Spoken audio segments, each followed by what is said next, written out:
So here we are at NAB. We just got featured by Jacobs Media and NAB for an up-and-coming podcast.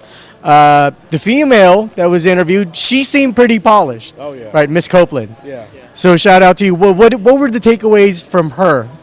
The critique, constructive critique of her. What were the takeaways? Not to waste words. I think just some of the things is kind of get to the point. Okay. Yeah. Yeah, I noticed with her it was just very NPR format, so she really didn't have a lot of like criticisms to say. Yeah, and would you say now moving towards PlugOneTwo, everything that we've been working on as far as for chemistry, it showed at this because the chemistry wasn't the issue. Yeah. It was the front end and the back end. That's all we're giving, right? Anything kind of nebulous that you guys can give? It looks like you're going to say something, Zach. As soon as we got off stage, one of the things I told you guys was like, I'm so glad that the first 4 minutes of that episode that they shared was the 4 minutes that we didn't cuss.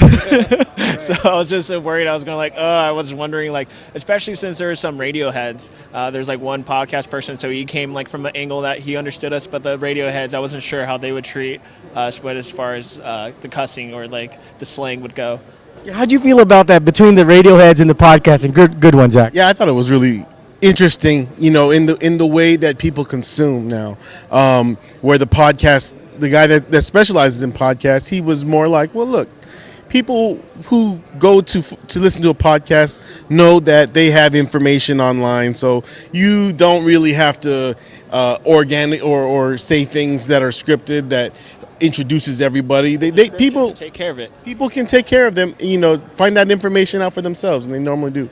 Which is interesting. And to close, radio people had the most constructive criticism, but the podcast people were the ones that no, they're just about right.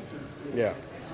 But we have to take that radio criticism because I think it's going to shoot to the next level. Yeah, it wasn't as bad as I thought it was going to be. Well, maybe that was just Seth preparing us. Right. Remember, he told me specifically do the Black Panther, but in front of you guys on the conference call, he didn't even mention it. Yeah. Maybe it was just him doing program directing with you.